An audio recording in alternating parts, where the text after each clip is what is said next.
ब्रज में सर्वश्रेष्ठ है वृंदावन, और वृंदावन में सर्वश्रेष्ठ हैं यमुना जी,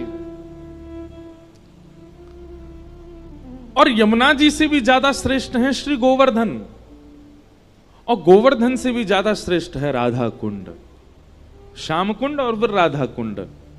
आज लाखों की तादाद में लोग गोवर्धन में होंगे, राधा कुंड में स्नान कर रहे होंगे। भगवान ने वत्सासुर नाम के एक राक्षस का वध किया, जो कि वत्स के मतलब बछड़े के रूप में था वो राक्षस, लेकिन बनकर के बछड़ा आया था। ठाकुर जी ने देखा, बोले भेलूपिया बनकर के आया, राक्षस है लेकिन बछड़ा बन गया, तो भगवान ने उसका वध कर दिया। तो किशोरी जी नाराज हो गए।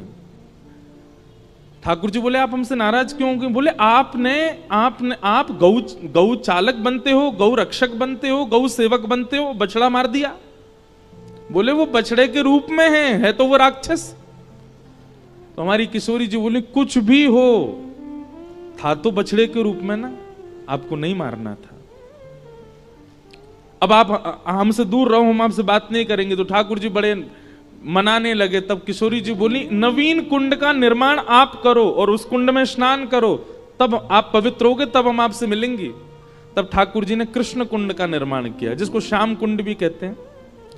तो किशोरी जी ने जब कुंड को देखा तो बोली हमें आप पे भरोसा नहीं है, हम स्वयं एक कुंड का निर्माण करेंगे। तब किशोरी जी ने अपने कंगन से खोद खोद करके कुंड बनाया, वही है राधा कुंड। कहा अब इसमें स्नान करो। तब उसमें स्नान जब ठाकुर जी ने किया, तब किशोरी जी ने उनका स्पर्श किया, तो आज के दिन वह कुंड प्रकट हुआ। ब्रज में जब भी जाइए, हम लोगों की गति पता कहां तक है? हम बिहारी जी चले जाते हैं, राधा वल्लभ जी चले जाते हैं, राधा रमण जी चले जाते हैं, और फिर हमारी गति थोड़ी नीचे आ जाती है तो हम चाट भल्ला खा लेते हैं, लस्सी पी लेते हैं, वापस पेड़ा लिए वापस। हमारी गति यहीं तक रहती है ब्रज में।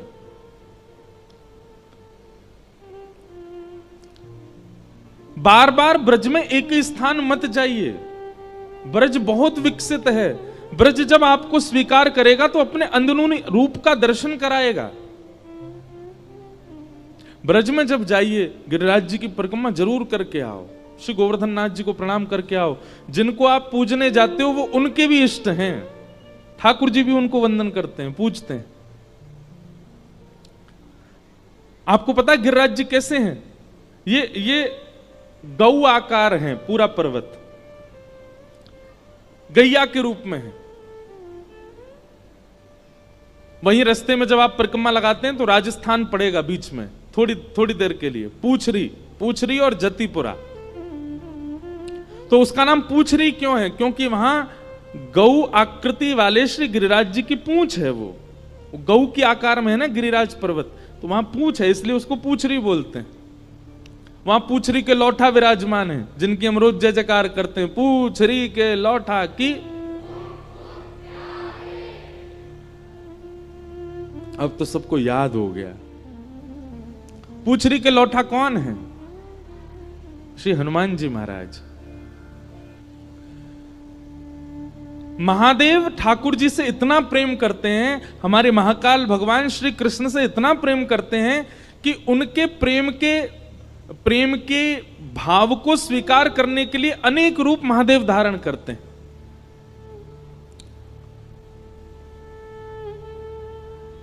ठाकुर जी का सेवा का भाव प्राप्त हो सके, इसीलिए महादेव ने श्री हनुमान जी का रूप धारण किया। तो राम अवतार में हनुमान जी ने खूब सेवा की, लेकिन हनुमान जी के मन में आया कि एक बार ठाकुर जी के हम सखा भी बने। तो वही हनुमान जी द्वापर में श्री कृष्ण के परम सखा बनकर के आए, और गिरिराज जी में उनका स्थान है पूछरी के लौठा। तो वो क्या करते थे? ठाकुर जी गैया चराने गिरिराज जी पे जाते तो गैया चढ़ती थी, ठाकुर जी क्या करते थे? बोले पूछरी के लौटा हनुमान जी के पास जाकर के मल्ल युद्ध सीखते थे, कैसे मल्लों को परास्त करना है। तो श्री हनुमान जी ठाकुर जी को बैठा करके सिखाते थे कि बड़े बड़े मल्ल सामने आए तो उनसे कैसे कुश्ती करनी है, कैसे उनको पछाड़ लगानी है।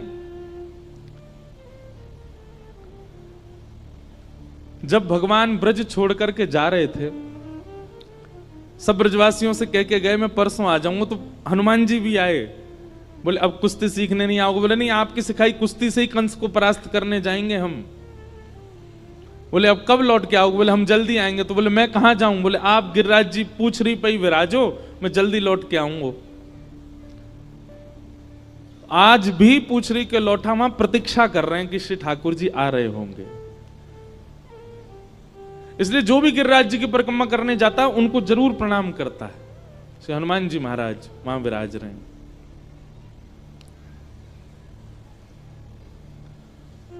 पूछरी के लौटा। गिरिराज जी में मुख्य स्थान जो है वो जतिपुरा में है। आपने कभी गैया का एक चित्र देखा है कि गैया बनी हो चित्र में और बछड़ा उसका दूध पी रहा हो तो गैया अपना मुख सीधा नहीं रखती, ऐसे घुमा के पीछे कर लेती है, उस वत्स को चाटती है, उस वत्स की ओर प्रिय भाव रखती है। तो उस समय आप चित्र में देखेंगे गैया का मुख बिल्कुल मध्य में आ जाता है।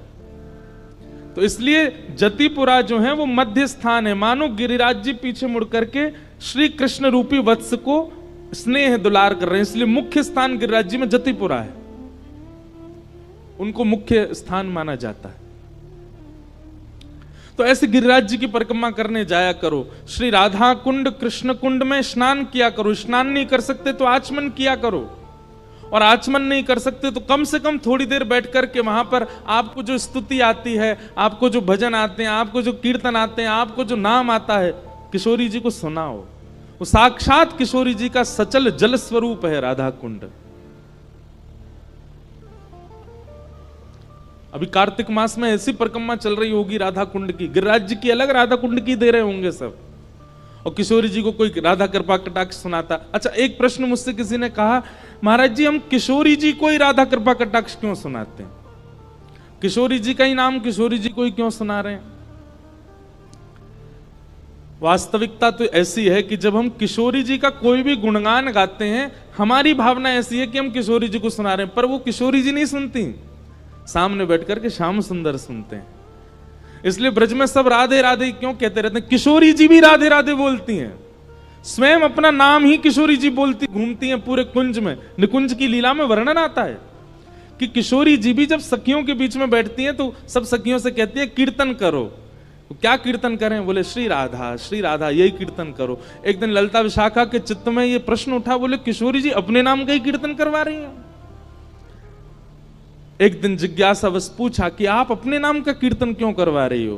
तब किशोरी जी कहती हैं, मैं जहां रहूं श्याम सुंदर आसपास ही छिपे बैठे रहें। अब कभी तो झाड़ीन में आ जाएं, कभी सरोवर में आ जाएं, कभी कुंड में आ जाएं, छुप के बेचारे अव्यवस्था में खड़े रहें, उनको सुख देवे के काजे मैं तुम सबंसों मेरो ही नाम उच्चारण करवाऊं, क्योंकि उनको सुनकर के सुख मिले। या हमारे किशोरी जी अपना नाम ही गाती हुई घूमती हैं, क्यों? क्योंकि श्याम सुंदर आसपास होंगे तो उनको सुख मिल रहा होगा। वृंदावन रस, वृंदावन प्रेम अलग है। हमारे ब्रज में कहते हैं, या जाने कहां गंवार, गंवारों को समझ नहीं आएगा वृंदावन का प्रेम। ऐसा वृंदावन ब्रजमंडल, उसको हम बारंबार प्रणाम करते हैं।